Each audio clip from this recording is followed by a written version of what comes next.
everyone, welcome back to my YouTube channel, and today I'm going to teach you some basic and advanced English for your day-to-day life.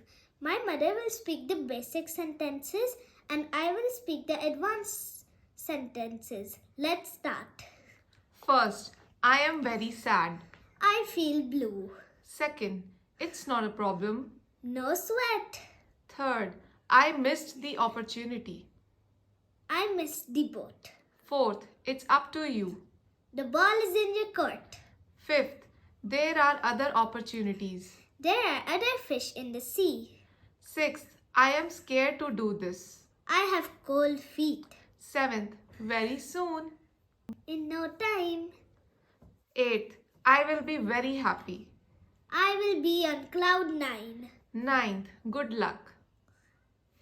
Break a leg. 10th, I am happy. I'm on cloud 9. 11th, it is easy. It's a piece of cake. 12th, I am sick. I am under the weather. 13th, I am listening.